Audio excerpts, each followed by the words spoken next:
I haven't really ever built a coffee table before, or anything like one for that matter, so it goes without saying. Don't take every salt with a grain of sand or something like that. All of the wood used in this project was sourced from a 100-year-old barn and in turn was really beat up. I started by trimming the two ends clean with my circular saw.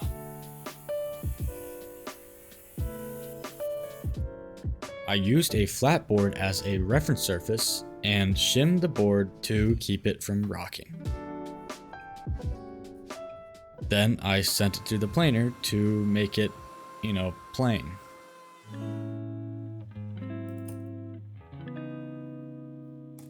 After removing the board, I ran it through the planer using my new reference surface.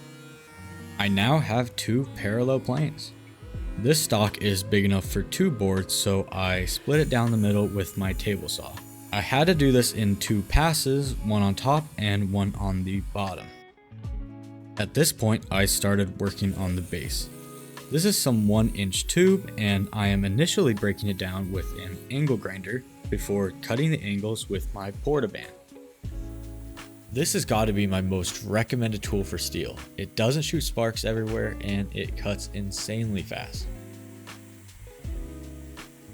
I then refined the angles with my belt grinder till they were perfect. Then before welding, I chamfered all the edges. But before welding, I went back to the top. I need to joint these boards, but I don't have a joiner. So I whipped up a quick jig for my table saw. Even though the board isn't straight, the jig holds the board parallel to the fence. And now with my newfound straight edge, I ran the other side through. I now have a square, straight, plain, parallel board to make something out of. Oh, and yeah, I did this like 5 more times and thicknessed all of them to the same, thickness. I already jointed these boards, but now I need to joint them together. On all the adjoining edges, I alternated writing up and down. And at the table saw, I put the downside down and the upside up. This makes sure the edges are parallel when the top is flat. I'll probably make a jointing video in the future, so subscribe if you want to see that. Working on the base again, I started welding up this large trapezoidal shape and 2 half trapezoids. This is a model of the base, and if you want to build this yourself, there will be plans in the description.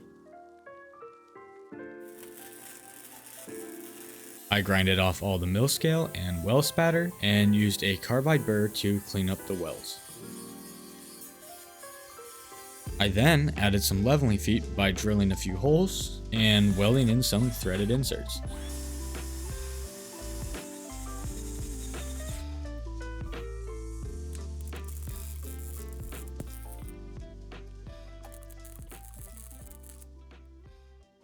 It's time for the glue up.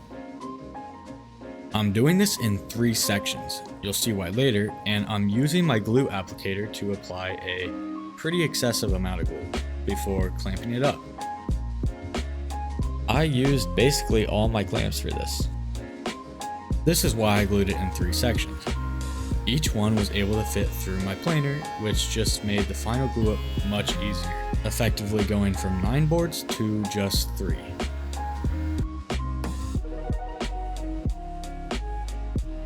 Just like the last glue up, I used Titebond 2 and some pipe clamps. If you use a chip brush like I did, make sure you remove any bristles that fall off in the glue. These might ruin your joint. Before clamping it all together, I added some clamping cauls to keep the top flat.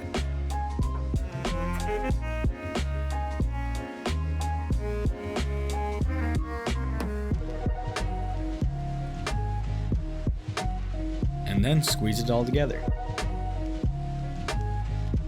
It wasn't quite flat, but I'll deal with this later. Now that the glue is dry, I began pouring epoxy in the numerous cracks and holes in this tabletop. I used deep pour epoxy for this with a little black dye, and I'll link to both of these in the description. had some trouble here and there, but eventually everything was sealed up.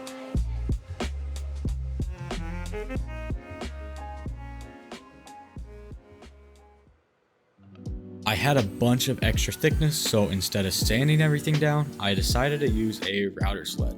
This is a 2-inch carbide router bit from Amina, which made quick work of this task. Unfortunately, this router isn't variable speed, and this bit is huge, which caused a bunch of burning. We'll have to deal with that later, but for now I can inlay these C-channels. These will keep the top flat and will attach my legs to the tabletop. You also need to leave a little room on either end for expansion and contraction.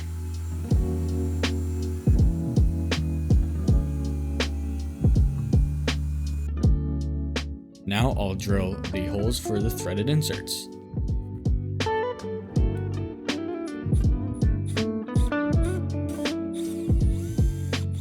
I centered the hole first with a bit the same size as the slot, then used a larger drill bit with a depth stop, which was the right size for the inserts. I had some trouble getting the threaded inserts in because I don't have the right tool for it, but I eventually forced them all into place. This somehow worked perfectly.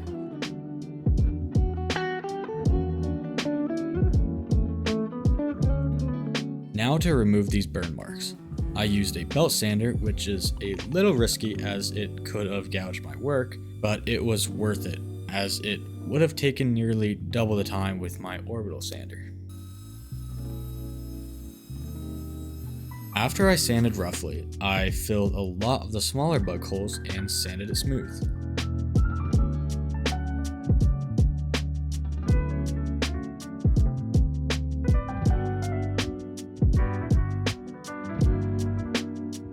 Next up, I trimmed all the sides.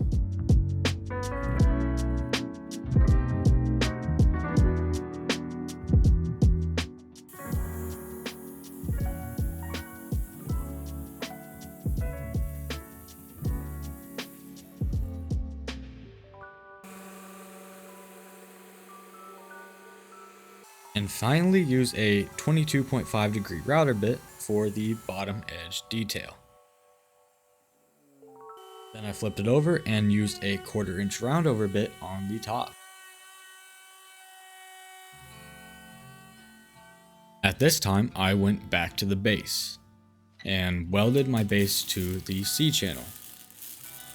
I only used a few tacks to ensure it wouldn't warp the C-channel, which would render it useless.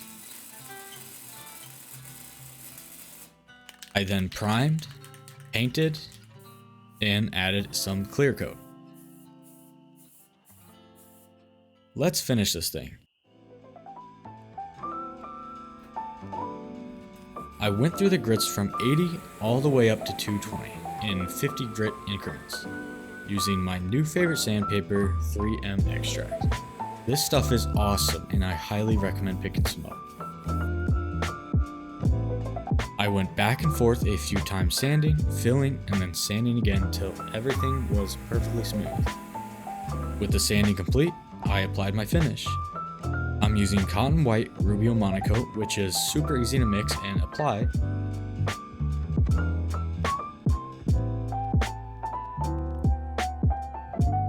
All you have to do is squeegee it on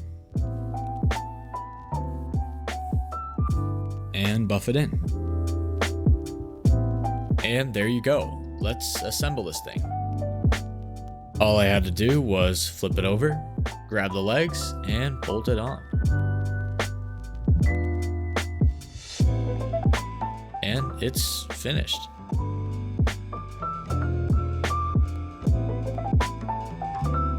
All the tools and products I used in this video will be linked below that like button, along with some plans for the base.